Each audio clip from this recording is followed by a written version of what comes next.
I watched the little press conference on someone's backyard about the shed thing, and I was a bit like, yeah, I can understand a little bit why there's tape, but at the same time, I'd like to know the reasons why it was there in the first place. This is the thing that we struggle with this government is the decisions they've made once you've got to know the whole gamut of the decision. You're like, yeah, there's lots of. I remember we were talking about when they said they were going to put $50 million into private healthcare to get rid of the backlog, and I'm like, oh, on its face level, that sounds pretty good. Then Gary gets on and goes, well, actually, if they had to put that 50 million into the public sector, that would have got all these people operating on Sundays. They would have cleared the backlog, and we would have trained up more nurses in the public sector to do the operations next time. You're like, oh, okay.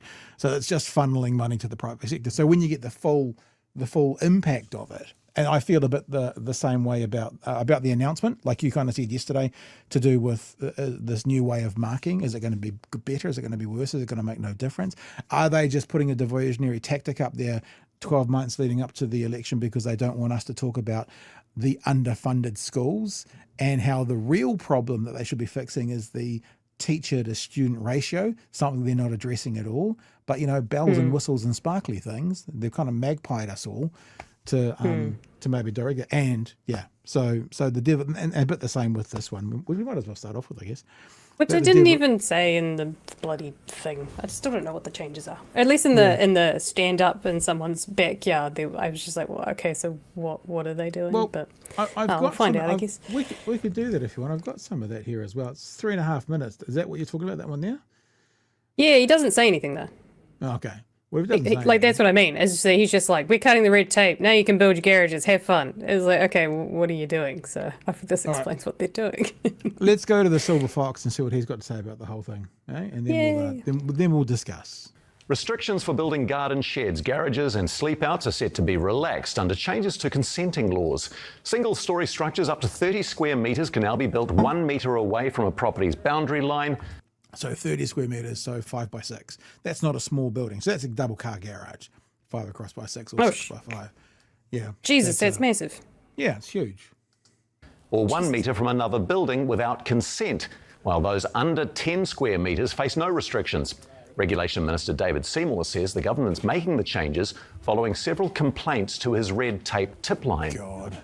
Not the biggest problem that New Zealand is faced by any stretch of the imagination, but something that's just so stupid that the councils don't want to enforce it, people don't want to follow it, no one benefits, and yet it's a... Do you know what it is though? It's like the reason we have laws in place is for when we need them. So if people are ignoring them and everyone's getting along, that's okay.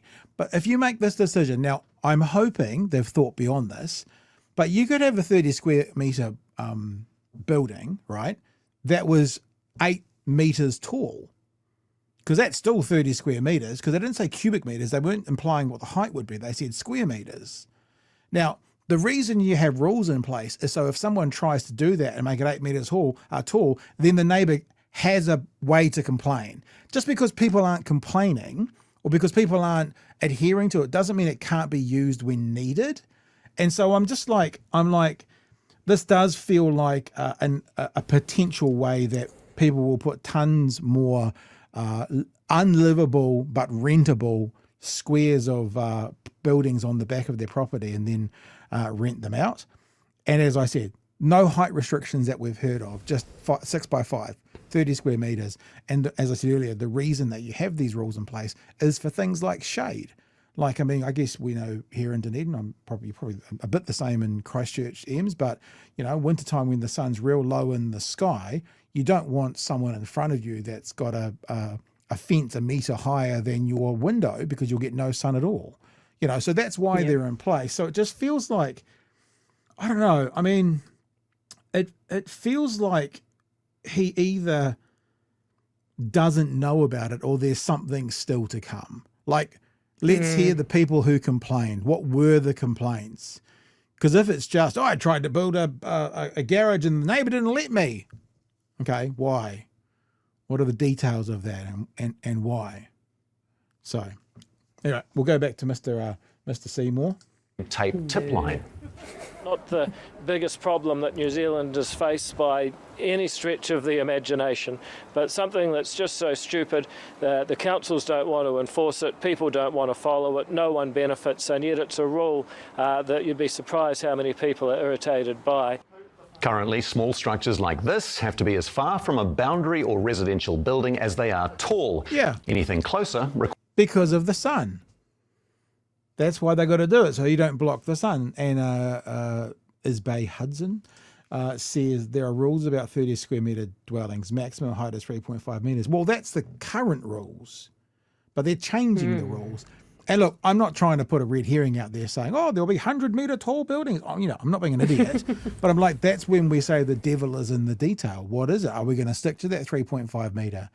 And if it's 3.5 metres pretty much right on or 1 metre back from the boundary, that means it's 2.5 metres above, if you go like on a 45-degree angle, the neighbour's property. And how much shade could that cast? Whereas right now, if it's a 3.5 metre tall building, as they've just said, it needs to be 3.5 metres from the boundary. I don't know. I get that it's not the biggest news story in the world, but it just feels like it's one of those unthought out, unintelligent, or is something else going on here, legislations that this government seems to be all over. Yeah, I have no idea. This has only got 10 seconds. I'll just go back a little bit. Here we go. are tall. Anything closer requires consent. The new changes are expected to come into force later this year. There you go. So yeah, I mean, I don't know.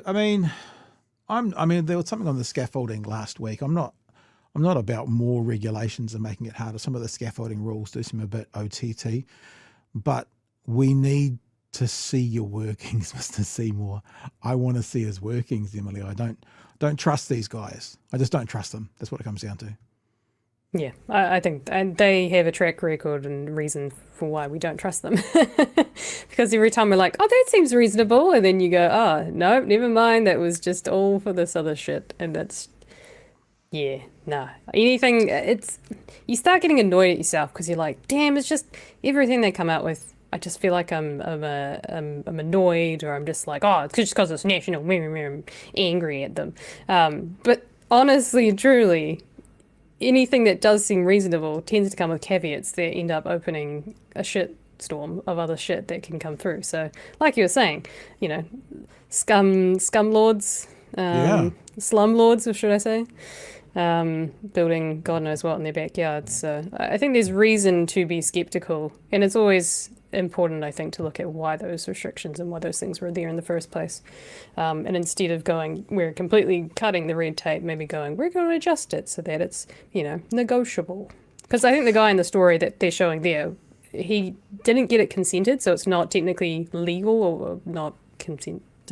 He couldn't sell his property, basically, until this rule comes through.